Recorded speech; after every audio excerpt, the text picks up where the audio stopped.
नमस्कार, मैं डॉक्टर रविकांत आपका अपने चैनल डेंटल गुरुजी में स्वागत करता हूँ। आज हम बात करेंगे जेनरिक दवाइयों के बारे में और ब्रांडेड दवाइयों के बारे में। दोनों में अंतर क्या है? तो चलिए जानते हैं इसके बारे में फिर। सबसे पहले शुरू करते हैं ब्रांडेड दवाइयों के बारे में। एक कंपनी किसी नए फॉर्मुलेशन पर एक दवाई बनाती है। उसके पीछे काफी सालों का शोध और काफी खर्च होता है। तो उस खर्च को निकालने के लिए, उससे पैसे कमाने के लिए वो कंपनी एक पेटेंट लेती है। पेटेंट में जो भी समय होता है, 10 साल, 17 साल, 20 साल, उस अनुसार से उस पेटेंट में ये होता है कि कोई भी दूसरी कंपनी उसी सेम फॉर्मुलेशन पर कोई दवाई ना बना सके।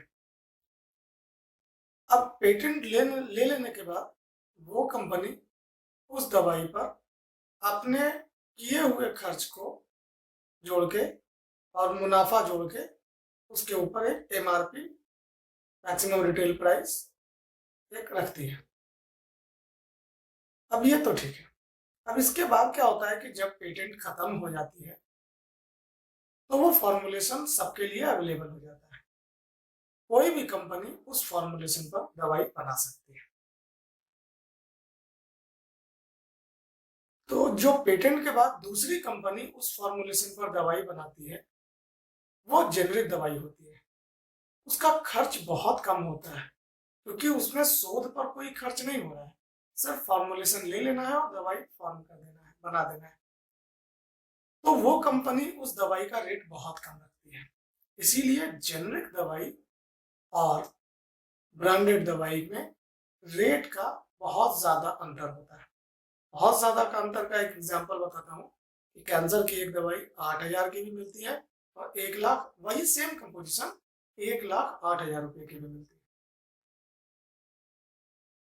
इंडिया जो है सबसे बड़ा मार्केट है एक्सपोर्ट करने का जेनरिक दवाई का, लेकिन फिर भी इंडिया में मार्केट नहीं बन पाया जेनरिक दवाइयों का। मिसकंसेप्शन, आप और हम समझ नहीं पा रहे हैं कि जेनरिक ड्रग में है क्या।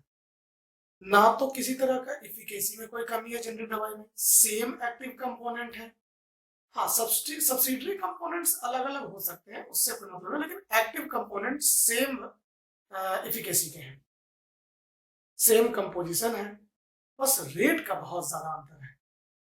तो मैं आपसे गुजारिश करूंगा कि अगली बार से जेनरिक दवाई के बारे में कम से कम मेरे दिए हुए जानकारी को उपयोग करें और बिल्कुल उसको यूज करें। कोई परेशानी नहीं है उसमें, किसी भी तरह का कोई परेशानी नहीं है जेनरिक दवाइयों में। बहुत तरह का मिसकंसेप्शन होता है कि इसमें बढ़िया कंपोनेंट नहीं डाला हुआ है, एफिकेसी नहीं है, ठीक नहीं होता है, 10 में से 6 कैप्सूल अच्छा होता है, बाकी अच्छा नहीं होता है। लेकिन ऐसा कुछ भी नहीं है। जेनरिक दवाई में सिर्फ रेट इसीलिए कम होता है कि वो पेटेंट खत्म होने के बाद वो दवाई बना है और उस पे शोध पर कोई खर्च उस कंपनी को नहीं करना पड़ रहा है। तो आशा करता हूँ कि ये जानकारी आपके लिए बहुत हेल्पफुल होगा। ऐसे ही और आपके लिए इंफॉर्मेटिव वीडियोस मैं लेके आऊँगा। तो अगर आपको पसंद आता है तो लाइक कीजिए, शेयर कीजिए, सब्सक्राइब कीजिए। कोशिश कीजिए, थोड़ा मदद कीजिए, मेरा भी अभी शुरुआती स्तर में हूँ। तो चलिए आज के लिए इतना ही। नमस्कार।